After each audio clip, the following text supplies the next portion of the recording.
Shalom friends, एक बार फिर से आप सभी का स्वागत है। आज मैं आपके लिए लेकर आई हूँ एक 1 ईयर बाइबल रीडिंग कैलेंडर। अगर आपका कोई बाइबल रीडिंग रूटीन नहीं है और आप कभी भी अपनी पूरी बाइबल कंप्लीट नहीं कर पाए हैं, तो ये वीडियो आपके लिए है। इसमें ओल्ड टेस्टमेंट और न्यू टेस्टमेंट के सभी चैप्टर्स को डे वाइज ऑर्गेनाइज किया गया है। डे 1 से लेकर डे 365 तक के सभी चैप्टर्स आपको यहाँ मिलेंगे। डे 365 पर आप अपनी पूरी बाइबल कंप्लीट कर पाएंगे, तो आप इसके द्वारा आशीषित हों। और अगर आपको ये वीडियो पसंद आती है तो आप अपने फैमिली और फ्रेंड्स से शेयर करें, और अगर आप चाहें तो आप सब्सक्राइब, लाइक और कमेंट भी करें और बेल आइकन को प्रेस करके नोटिफिकेशन ऑन करना ना भूलें। So praise the Lord, shalom to everyone. Let's get started. Day 92, chapter number 8, मिद्यानियों की पूर्ण पराजय। तब एप्रेमी पुरुषों ने गिदोन से कहा, तूने हमारे साथ ऐसा बर्ताव क्यों किया है कि जब तू मिद्यान से लड़ने को चला तब हमको नहीं बुलवाया। अतः उन्होंने उससे बड़ा झगड़ा किया। उसने उनसे कहा, मैंने तुम्हारे समान भला अब किया ही क्या है? क्या एप्रैम की छोड़ी हुई दाख भी अबीएजर की सब फसल से अच्छी नहीं? तुम्हारे ही हाथों में परमेश्वर ने ओरेब और जेब नामक मिद्यान के हाकिमों को कर दिया, तब तुम्हारे बराबर मैं कर ही क्या सका? जब उसने यह बात कही तब उनका जी उसकी ओर से ठंडा हो गया। तब गिदोन और उसके संगी 300 पुरुष जो थके मांदे थे तो भी खदेड़ते ही रहे थे, यरदन के किनारे आकर पार हो गए। तब उसने सुक्कोत के लोगों से कहा, मेरे पीछे इन आने वालों को रोटियां दो, क्योंकि ये थके मांदे हैं और मैं मिद्यान के जेबह और सलमुन्ना नामक राजाओं का पीछा कर रहा हूँ। सुक्कोत के हाकिमों ने उत्तर दिया, क्या जेबह और सलमुन्ना तेरे हाथ में पड़ चुके हैं कि हम तेरी सेना को रोटी दें? गिदोन ने कहा, जब यहोवा जेबह और सलमुन्ना को मेरे हाथ में कर देगा,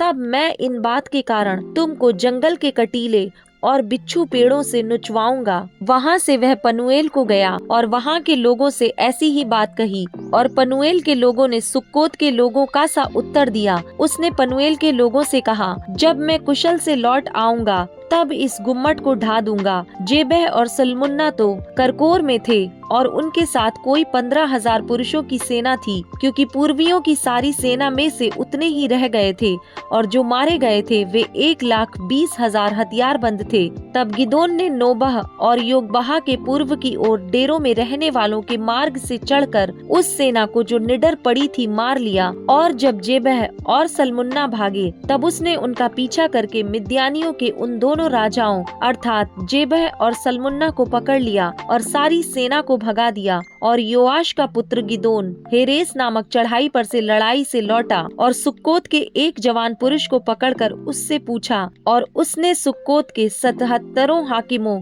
और वृद्ध लोगों के पते लिखवाए। तब वह सुक्कोत के मनुष्यों के पास जाकर कहने लगा, जेबह और सलमुन्ना को देखो, जिनके विषय में तुमने यह कहकर मुझे चिढ़ाया था कि क्या जेबह और सलमुन्ना अभी तेरे हाथ में हैं कि हम तेरे थके मांदे जनों को रोटी दें? तब उसने उस नगर के वृद्ध लोगों को पकड़ा और जंगल के कटीले और बिच्छू पेड़ लेकर सुक्कोत के पुरुषों को कुछ सिखाया, और उसने पनुएल के गुम्मट को ढा दिया और उस नगर के मनुष्यों को घात किया। फिर उसने जेबह और सलमुन्ना से पूछा, जो मनुष्य तुमने ताबोर पर घात किए थे वे कैसे थे? उन्होंने उत्तर दिया, जैसा तू वैसे ही वे भी थे, अर्थात एक एक का रूप राजकुमार का सा था। उसने कहा, तो वे मेरे भाई वरन मेरे सहोदर भाई थे। यहोवा के जीवन की शपथ, यदि तुमने उनको जीवित छोड़ा होता तो मैं तुमको घात ना करता।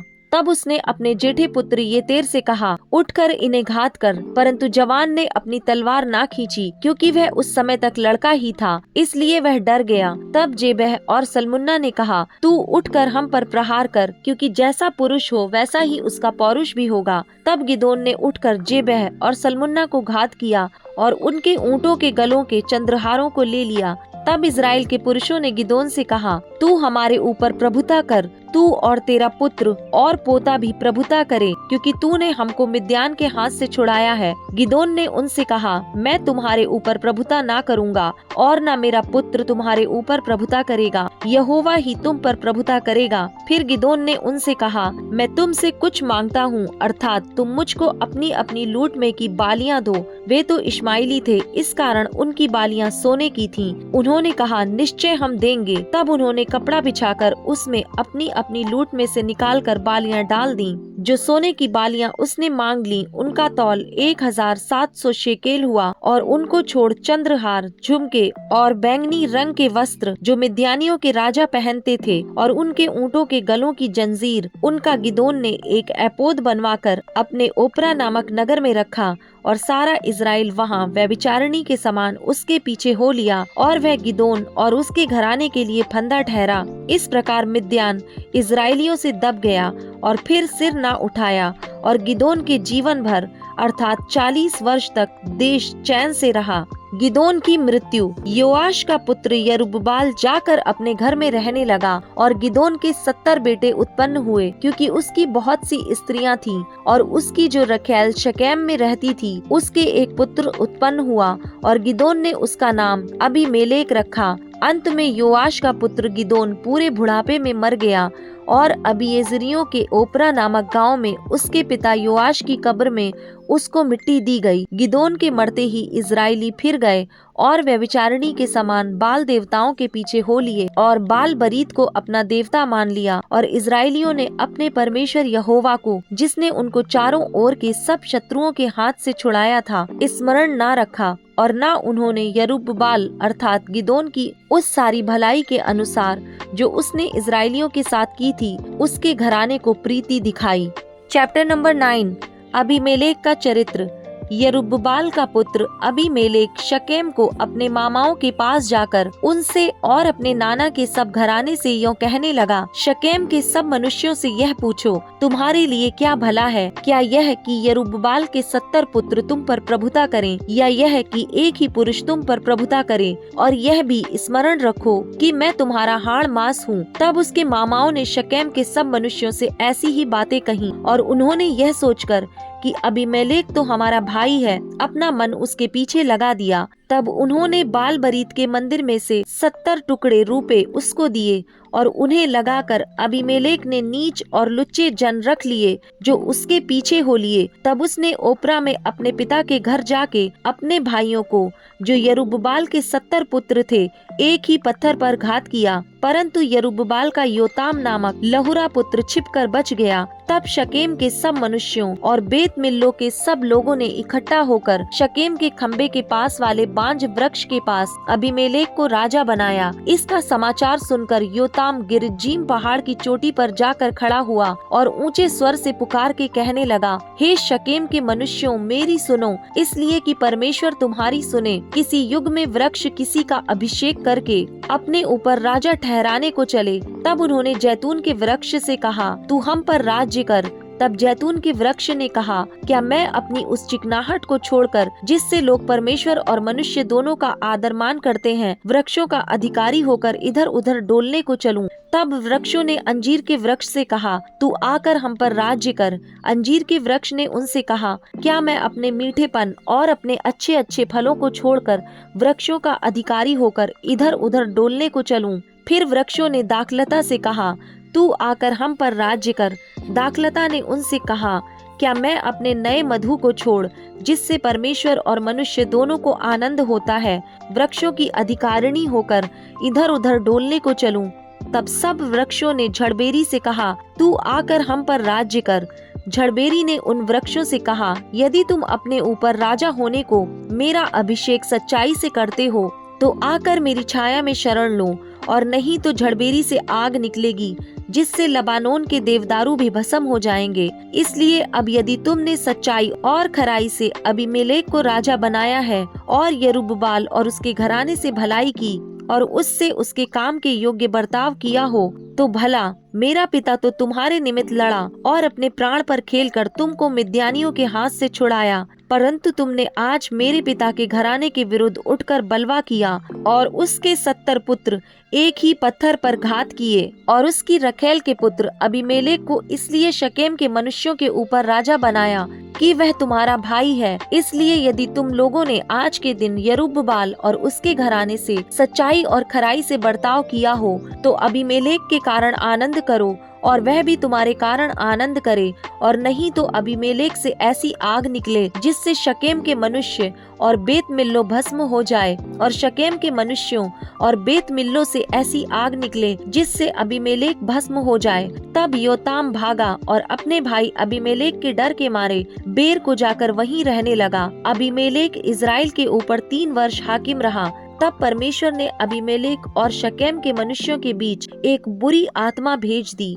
अतः शकेम के मनुष्य अबीमेलेक से विश्वासघात करने लगे, जिससे यरूब्बाल के 70 पुत्रों पर किए गए उपद्रव का फल भोगा जाए, और उनका खून उनके घात करने वाले उनके भाई अबीमेलेक के सिर पर और उसके अपने भाइयों के घात करने में उसकी सहायता करने वाले शकेम के मनुष्यों के सिर पर भी हो। तब शकेम के मनुष्यों ने पहाड़ों की चोटियों पर उसके लिए घातकों को बैठाया, जो उस मार्ग से सब आने जाने वालों को लूटते थे, और इसका समाचार अबीमेलेक को मिला। तब एबेद का पुत्र गाल अपने भाइयों समेत शकेम में आया, और शकेम के मनुष्यों ने उसका भरोसा किया, और उन्होंने मैदान में जाकर अपनी अपनी दाख की बारियों के फल तोड़े और उनका रस रौंदा, और स्तुति का बलिदान कर अपने देवता के मंदिर में जाकर खाने पीने और अबीमेलेक को कोसने लगे। तब एबेद के पुत्र गाल ने कहा, अबीमेलेक कौन है, शकेम कौन है कि हम उसके अधीन रहें? क्या वह यरूब्बाल का पुत्र नहीं? क्या जबूल उसका सेना नायक नहीं? शकेम के पिता हमोर के लोगों के तो अधीन हो, परंतु हम उसके अधीन क्यों रहें? और यह प्रजा मेरे वश में होती तो क्या ही भला होता। तब तो मैं अबीमेलेक को दूर करता। फिर उसने अबीमेलेक से कहा, अपनी सेना की गिनती बढ़ाकर निकल आ। एबेद के पुत्र गाल की वे बातें सुनकर नगर के हाकिम जबूल का क्रोध भड़क उठा, और उसने अबीमेलेक के पास छिप के दूतों से कहला भेजा, एबेद का पुत्र गाल और उसके भाई शकेम में आके नगर वालों को तेरा विरोध करने को भड़का रहे हैं। इसलिए तू अपने संग वालों समेत रात को उठकर मैदान में घात लगा, और सवेरे सूर्य के निकलते ही उठकर इस नगर पर चढ़ाई करना, और जब वह अपने संग वालों समेत तेरा सामना करने को निकले, तब जो तुझ से बन पड़े वही उससे करना। तब अबीमेलेक और उसके संग के सब लोग रात को उठ 4 दल बांध शकेम के विरुद्ध घात में बैठ गए, और एबेद का पुत्र गाल बाहर जाकर नगर के फाटक में खड़ा हुआ। तब अबीमेलेक और उसके संगी घात छोड़कर उठ खड़े हुए। उन लोगों को देखकर गाल जबूल से कहने लगा, देख, पहाड़ों की चोटियों पर से लोग उतरे आते हैं। जबूल ने उससे कहा, वह तो पहाड़ों की छाया है जो तुझे मनुष्यों के समान देख पड़ती है। गाल ने फिर कहा, देख, लोग देश के बीचों बीच होकर उतरे आते हैं,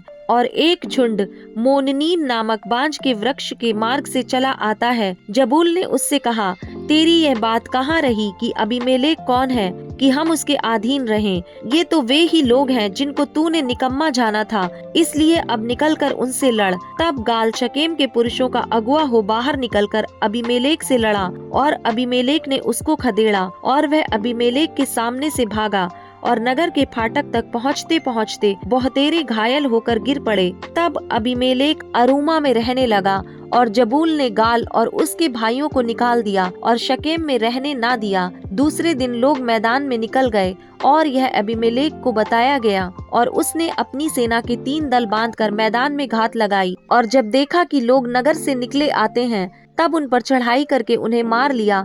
अबीमेलेक अपने संग के दलों समेत आगे दौड़कर नगर के फाटक पर खड़ा हो गया, और 2 दलों ने उन सब लोगों पर धावा करके जो मैदान में थे उन्हें मार डाला। उसी दिन अबीमेलेक ने नगर से दिन भर लड़कर उसको ले लिया, और उसके लोगों को घात करके नगर को ढा दिया और उस पर नमक छिड़कवा दिया। यह सुनकर शकेम के गुम्मट के सब रहने वाले एल बरीत के मंदिर के गढ़ में जा घुसे। जब अबीमेलेक को यह समाचार मिला कि शकेम के गुम्मट के सब मनुष्य इकट्ठे हुए हैं, तब वह अपने सब संगियों समेत सलमोन नामक पहाड़ पर चढ़ गया, और हाथ में कुल्हाड़ी ले पेड़ों में से एक डाली काटी, और उसे उठाकर अपने कंधे पर रख ली, और अपने संग वालों से कहा, जैसा तुमने मुझे करते देखा वैसा ही तुम भी झटपट करो। तब उन सब लोगों ने भी एक एक डाली काट ली, और अबीमेलेक के पीछे हो उनको गढ़ पर डालकर गढ़ और आग लगाई।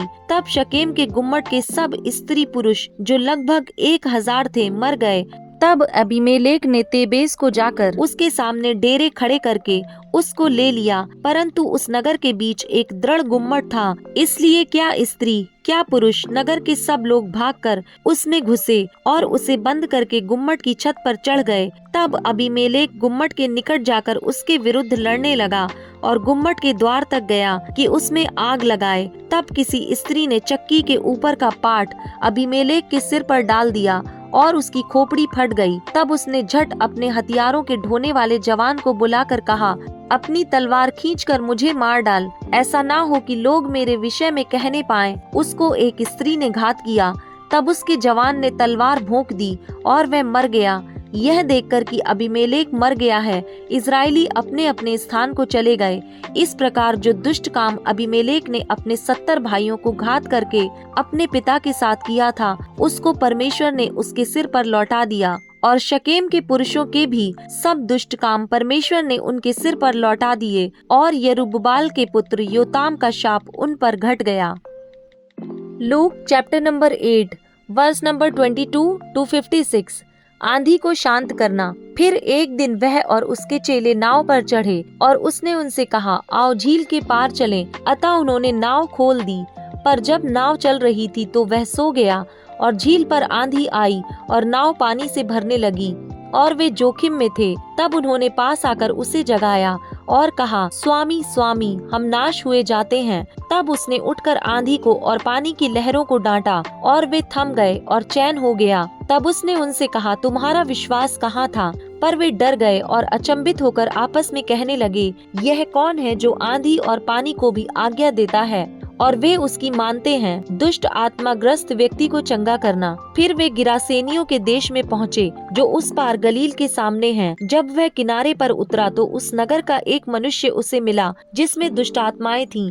वह बहुत दिनों से न कपड़े पहनता था और न घर में रहता था, वरन कब्रों में रहा करता था। वह यीशु को देखकर चिल्लाया और उसके सामने गिरकर ऊंचे शब्द से कहा, हे परम प्रधान परमेश्वर के पुत्र यीशु, मुझे तुझसे क्या काम? मैं तुझसे विनती करता हूँ, तू मुझे पीड़ा ना दे। क्योंकि वह उस अशुद्ध आत्मा को उस मनुष्य में से निकालने की आज्ञा दे रहा था, इसलिए कि वह उस पर बार बार प्रबल होती थी।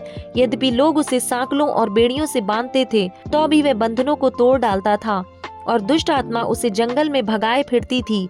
यीशु ने उससे पूछा, तेरा क्या नाम है? उसने कहा, सेना, क्योंकि बहुत दुष्ट आत्माएं उसमें बैठ गई थीं। उन्होंने उससे विनती की कि हमें अथाह गड्ढे में जाने की आज्ञा ना दे।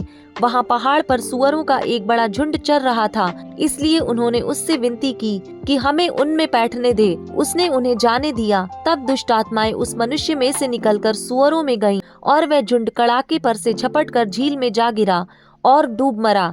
चरवाहे यह जो हुआ था देखकर भागे और नगर में और गांवों में जाकर उसका समाचार दिया, और लोग यह जो हुआ था उसे देखने को निकले। और यीशु के पास आकर जिस मनुष्य से दुष्ट आत्माएं निकली थीं, उसे यीशु के पांवों के पास कपड़े पहने और सचेत बैठे हुए पाकर डर गए। और देखने वालों ने उनको बताया कि वह दुष्ट आत्मा का सताया हुआ मनुष्य किस प्रकार अच्छा हुआ। तब गिरासेनियों के आसपास के सब लोगों ने यीशु से विनती की कि हमारे यहाँ से चला जा, क्योंकि उन पर बड़ा भय छा गया था।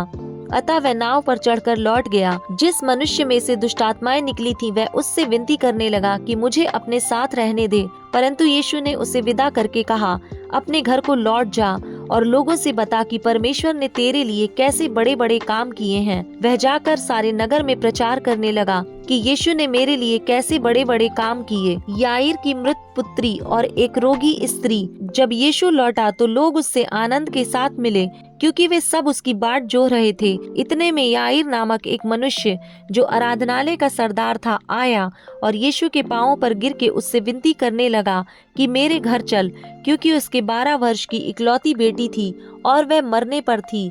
जब वह जा रहा था तब लोग उस पर गिरे पड़ते थे।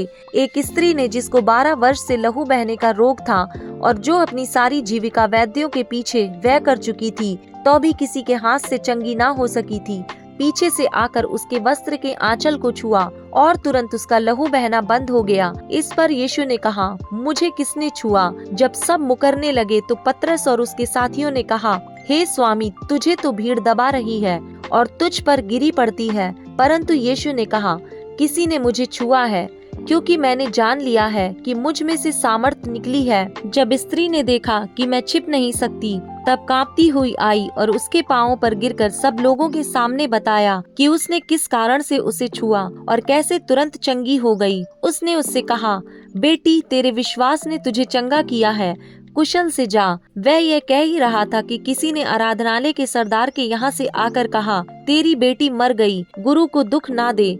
यीशु ने यह सुनकर उसे उत्तर दिया, मत डर, केवल विश्वास रख तो वह बच जाएगी। घर में जाकर उसने पतरस, यूहन्ना, याकूब और लड़की के माता पिता को छोड़ अन्य किसी को अपने साथ भीतर आने ना दिया। सब उसके लिए रो पीट रहे थे, परंतु उसने कहा, रो मत, वह मरी नहीं परंतु सो रही है। वे यह जानकर कि वह मर गई है, उसकी हंसी करने लगे, परंतु उसने उसका हाथ पकड़ा और पुकार कर कहा, हे लड़की, उठ।